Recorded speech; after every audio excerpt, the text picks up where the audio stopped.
Beautiful people, once again you're welcome to yet another episode of Moments of Distinction, and I remain your host Caroline Alfred. On today's episode, I'm going to be discussing the topic protecting your marriage. Protecting your marriage. Now, what does it mean to protect your marriage? The word protect means to safeguard, it means to cover, it means to shield from exposure, from injury, from destruction. It means to safeguard and to defend and to cover from external forces, from evil forces. Now, protecting the marriage is a deliberate attempt. It is a conscious effort of both the man and the woman. It is not only the woman that has the responsibility of protecting the marriage. The man also has a role to play. He has a part to play. Even the Bible says, can two walk together except they be agreed? So for a marriage to be protected, the man and the woman involved must put hands on deck to ensure that the things that can cause problems, can create holes in a marriage, are not present in their marriage. Because if it's only the woman that is, putting efforts towards protecting the marriage and the man is not, the man who is not putting in the effort would eventually destroy all the efforts the woman has put into making that marriage to work. So it is the responsibility collectively of both the man and the woman to safeguard, to protect their marriage. Now, there are lots of ways by which marriage can be protected. There are numerous ways, 1,001 ways, lots of ways. But on today's episode, I'm going to be sharing with you 7 ways of protecting your marriage. 7 ways of protecting the marriage so that there will be no holes in the marriage, so that there will be no loopholes, no crack in the wall whatsoever for Satan, for other forces, external forces to creep into your marriage. The first way of protecting your marriage is by creating clear-cut boundaries, especially around the opposite sex. Lots of times I've heard women say that, they can be around the opposite sex alone and nothing will happen. Wow, they are so sure of themselves. They have some form of confidence that, they can be around the opposite sex alone, nothing will happen. Some even say, even if a woman is naked now here in my presence, nothing will happen. Even if a man is naked now, nothing will happen. Look, that's a lie from the pit of hell. A lot of people have fallen into temptations they could have avoided by simply believing in that fallacy, in that lie that says they can be around the opposite sex and nothing will happen. A lot of things that happen to people and their marriages, if only they had taken precaution, if only they had avoided staying around the opposite sex, their marriages wouldn't have been in shambles. You must create clear-cut boundaries around the opposite sex. Don't be too confident. Prevention is better than cure. So prevent it rather than being too confident and then falling into temptation. Still about creating clear-cut boundaries in a bid to protect your relationship, you should learn to avoid flirtatious comments and text messages. A lot of times I see some men who, in a bid to compliment, married women, they say, I'm going to be speaking in our local parlance, in pidgin English. You hear them say things like, your husband, they enjoy you. So as your body fresh like this, now waiting your husband, they enjoy. Your husband had better take good care of you, otherwise I will come and snatch, you away from him. And you see the women laughing sheepishly. They think it's a compliment. They think it's a comment saying that they are fine. Unknown to them that there are ulterior motives behind such comments. How can you tell a married woman, look, if your husband doesn't take care of you, you come and take her away. See your body, this is what your husband enjoys. And then you are laughing as a woman. It's foolishness. Because that's the first step. That's the first leg. They make a first move. They throw one step. And then the way you respond to it will tell them whether to go further or not. So when men come up with such flirtatious comments, you have to rebuke them. because that's how it starts. You see some women also, comment, towards the opposite sex, married men, see your wife, they enjoy you, your wife is enjoying. I wish I had met you before she met you. Things like that. And you think, oh, you're a superman. Or you think you're a ladies' man and you're excited about it. Unknown to you that these things, these comments are seeds sown into your mind that may end up destroying that relationship you have with your beautiful wife. So in a bid to protect your marriage, you must avoid flirtatious comments. You must shun them with every passion in you. You must avoid flirtatious text messages. People who shouldn't send you messages, they send you messages at all hours, even in the day. They tell you how they love you, how they wish, and you are smiling and you're replying them when you should shun them, because that's the first step. So in order to protect your marriage, you must be able to set clear-cut boundaries around the opposite sex. Don't be too free. Don't be too confident. Don't think that anything, you can withstand whatever pressure it is, because that's how a lot of people get into trouble, and that's how a lot of marriages crash. Another way to protect your marriage is to identify and avoid toxic relationships. Identify and avoid toxic relationships. Some people, before they got married, they had friends. Maybe in their university days, they had friends that they would discuss about the opposite sex, or how this person, likes you, how this person wants to be with you. And then that's all you discuss, club and the rest of them. And now you're married. You don't know that you have to select your friends. I'm not saying that having friends who are single is wrong. No. But all I'm saying is identify those ones that their presence in your life will be toxic to your relationship. Now that you're married, you don't need to hear boyfriend anymore. You don't need to hear about, what this man, wants to do. He still loves you. Some people even say, this man still loves you. How can a woman who is married, someone else is still loving the woman, and she's comfortable hanging around those people who bring such news to her ears? You are a man, you have a group of friends. Some even have, group of friends, before they got married, and even in the marriage, they still have friends who feed them with rubbish. You see a man's friend tell him, you have to be in control of your house, you have to be in control of your woman, of your marriage. When she does anything, in order to prove that you're the man, you can shut her up by beating her, beat her and, give her her place. Abuse her so she would know that you're the head. And you're hanging around such men. And you don't know that they are sowing seeds of discord in your marriage. They are creating holes in your marriage that will affect you eventually. And when it does, they won't be there for you. They will run away. So in order to protect your marriage, you must identify and keep away from toxic friends. Friends that will give you wrong advice.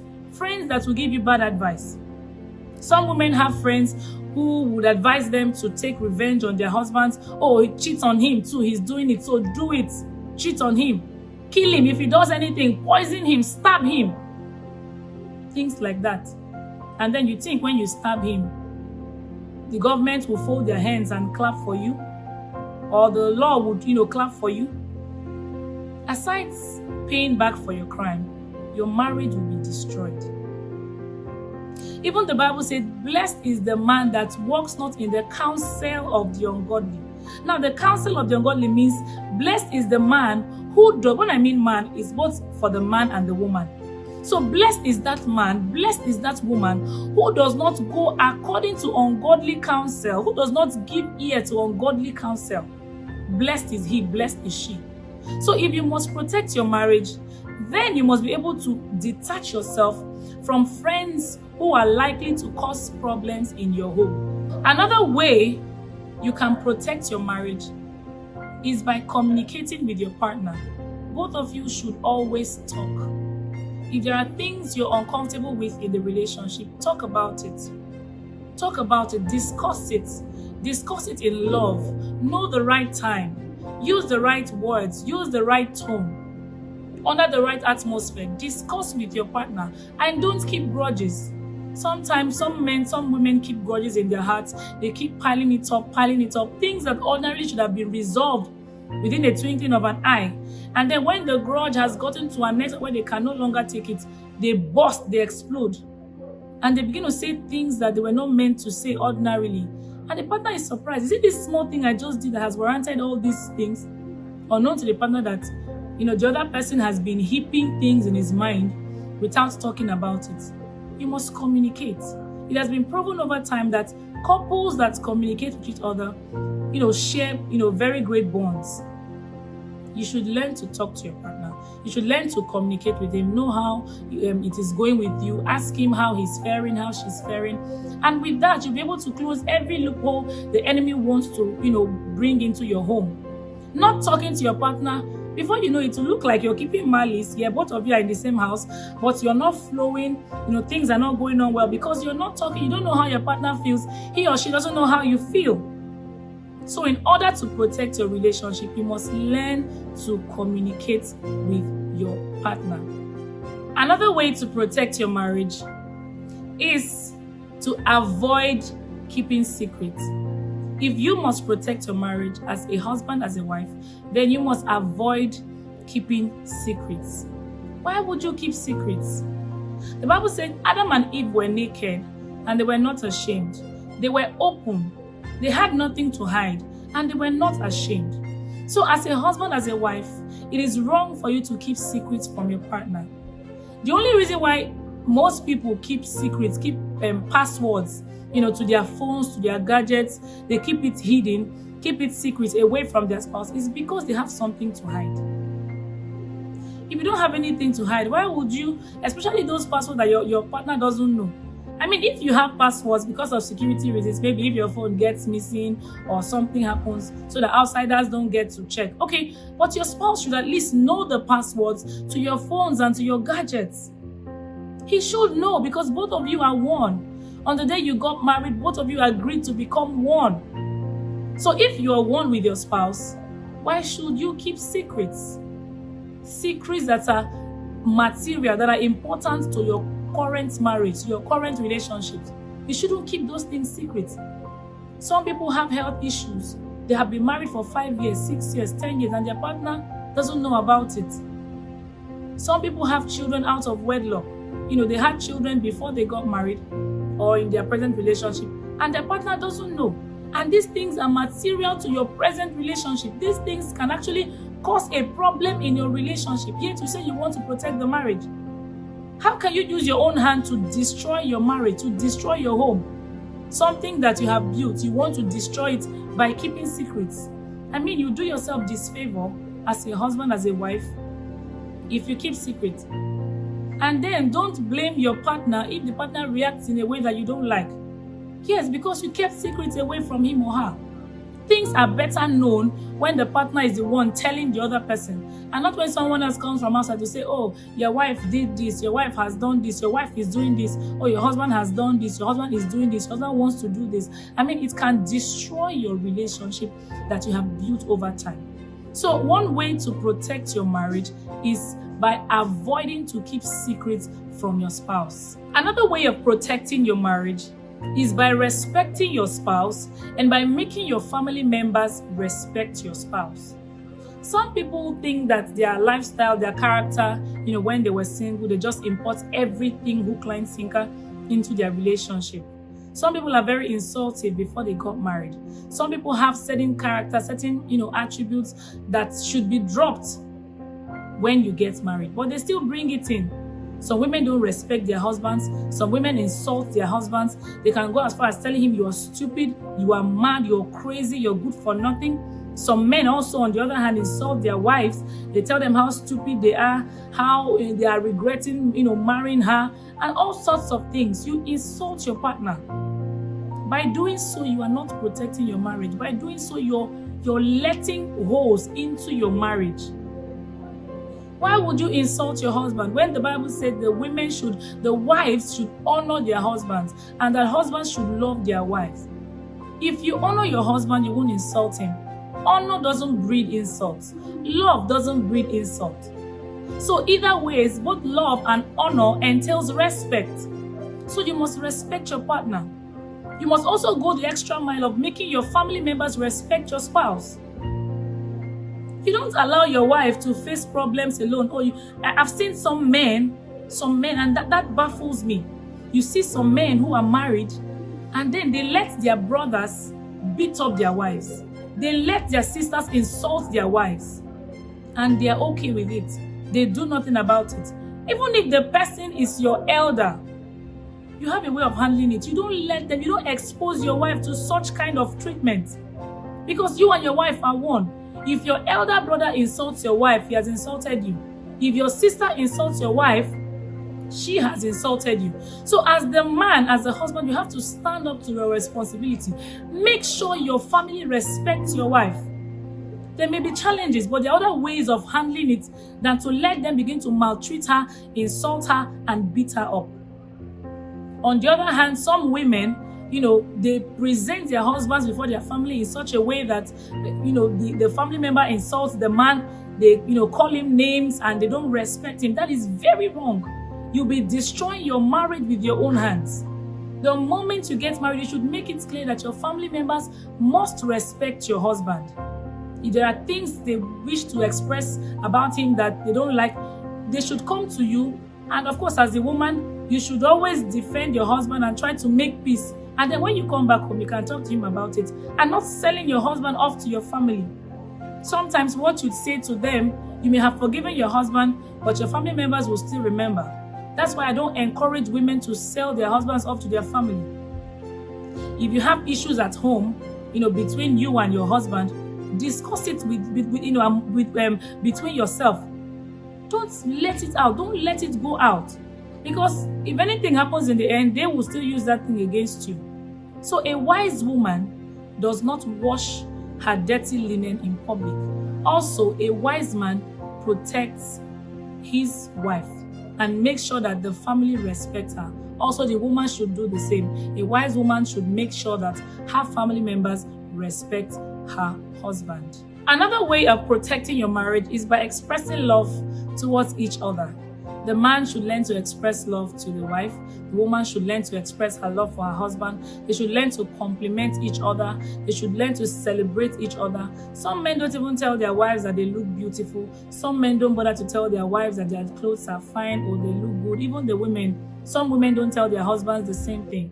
And when they go out and they get compliments from other men outside, it looks to the women as though their husbands don't appreciate them, as though their husbands don't love them, and they begin to tilt towards the wrong man, the strange man who has been complimenting them outside. Also, when a woman doesn't compliment her husband, doesn't tell him how nice he is, how hardworking he is, and then he begins to get such compliments, maybe from the secretary in the office or from some other women, elsewhere, they begin to tilt towards that direction because they feel that's where the true love is. Learn to compliment each other. If you must protect your marriage, you must learn to express affection one for another. Express how much you love your spouse in thoughts. Have good thoughts for your partner. You move from expressing your love in thoughts to in words. Tell your partner how much you love him, how much you love her. Use kind words. And then in deeds, get things for your partner. Buy gifts for your partner. Make them feel loved because indeed they are loved. And when they feel such love, they will no longer be insecure. They will not have a reason to find love elsewhere. And by so doing, you are actually protecting your marriage. I told you I'm going to be giving you 7 ways of protecting your marriage. On this episode, the last way of protecting your marriage is by handing your marriage over to God. If it took God to bring that marriage, if it took God to make that marriage come to reality, then it will take God to protect that marriage. Some people pray, oh God, I need a husband, I need a tall husband, I need a short husband, I need an average heighted husband, I need a fair, dark, you give God your specifications. I want him to be rich, I want him to be this and that. And then God gives you the husband you want. And after the marriage, you keep God aside. Some people use God like broom. You only pick up a broom when you want to sweep the house, when it's dirty. Oh, you sweep, and after that, you throw the broom away. Some people, the only time they remember to call on God is when they want to get married. Oh, all my mates are getting married. When will my turn come? When will my own time be? And then God has granted your request. He has granted your heart desires. He has given you a husband. He has given you a wife. And you do not know that you still need that same God to protect your marriage. Husband, wives, to protect your marriage, ultimately you need God. It is only God that can protect your marriage in such a way that external forces will not come in? How often do you pray for your marriage? How often do you pray for your wife? How often do you pray for your husband? How often do you pray for your children? You can pray both individually and pray together as a couple. By so doing, you cement every crack, you cement every hole in your marriage such that the enemy will have nowhere to come in. I want to believe, my beautiful viewers, that you have learned a lot from this message, protecting your marriage. Don't forget, communicate with your spouse. Create clear-cut boundaries, especially around the opposite sex. Respect your partner. Make your family members respect your partner. Express love for one another, and every other thing I have mentioned in this video. And I want to assure you that as you practice everything I've said, your marriage will be protected. Your marriage will not have loopholes where the enemy or divorce or any evil can come in. Until I come your way next time, I remain your host, Caroline Alfred. Keep watching Moments of Distinction. Thank you, and God bless you.